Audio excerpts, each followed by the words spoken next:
Join ചെയ്തോ ഡോക്ടറെ? പൂമാലയും ബൊക്കെയൊക്കെ വാങ്ങിയായിരുന്നു. ഇന്ന് ചാർജ് എടുക്കുന്ന പുതിയ ഡോക്ടർക്ക് തരാൻ എല്ലാം വേസ്റ്റായിപ്പോയി. ഡോക്ടർ എന്താ കരുതിയത്? ഈ തങ്കച്ചി തോണ്ടിയിട്ട് സ്വസ്ഥമായിട്ട് കഴിയാന്നോ? സമ്മതിക്കില്ല ഞാൻ. എവിടെ ചെന്നാലും അവിടെ ഞാൻ ഉണ്ടാവും. നിങ്ങളുടെയൊക്കെ 16 അടിയന്തരം നടത്തിയിട്ടേ ഞാൻ പോകൂ. വലിയ ഉത്സാഹമായിരുന്നല്ലോ സിദ്ധുവിൻ്റെ ഒപ്പം നിന്ന് ആ വീട് തിരിച്ചു പിടിക്കാൻ. അന്ന് ഞാൻ ഓങ്ങി വെച്ചതാ. കൃത്യമായിട്ടൊരവസരം കിട്ടുകയും ചെയ്തു. ഇപ്പം മനസ്സിലായോ ഞാൻ വെറും ഒരു പലിശക്കാരി മാത്രമല്ലെന്ന്?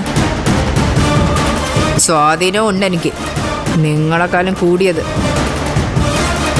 ഇനിയെങ്കിലും അത് മനസ്സിലാക്കി ജീവിച്ചാൽ കൊള്ളാം.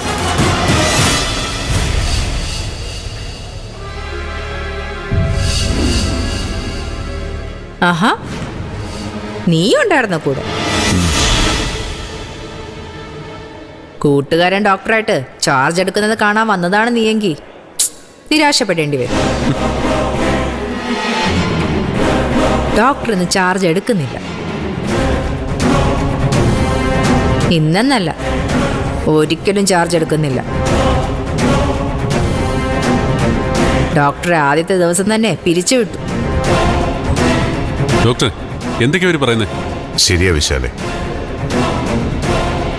എനിക്ക് ജോയിൻ ചെയ്യാൻ പറ്റില്ല. അതിന്റെ കാരണം കൂടി പറഞ്ഞു കൊടുക്ക്. ബുദ്ധിമുട്ടാണെങ്കിൽ ഞാൻ പറയാം. ഞാനാ അതിന് കാരണം. ഞാൻ പറഞ്ഞു ഈ ഡോക്ടറെ ഇവിടെ ജോലിക്ക് വെക്കരുത്.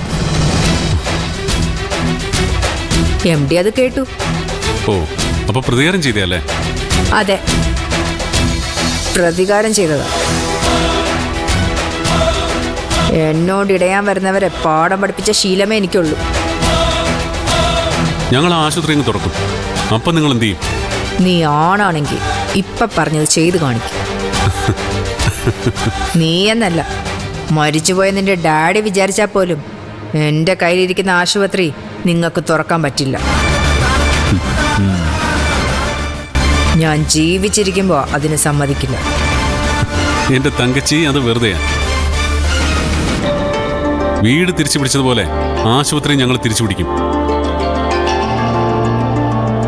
എന്നിട്ട് അവിടെ ഈ ഡോക്ടർ പ്രാക്ടീസ് ചെയ്യുകയും ചെയ്യും. അതിന് മരിച്ചുപോയതിന്റെ ഡാഡി തിരിച്ചു വരേണ്ട ആവശ്യമൊന്നുമില്ല. ഈ ഞാൻ മാത്രം മതി. പിന്നെ ഈ അഹങ്കരിച്ച സകലരും നിലം പതിച്ച ചരിത്രമേ ഉള്ളൂ. അത് മറക്കണ്ട.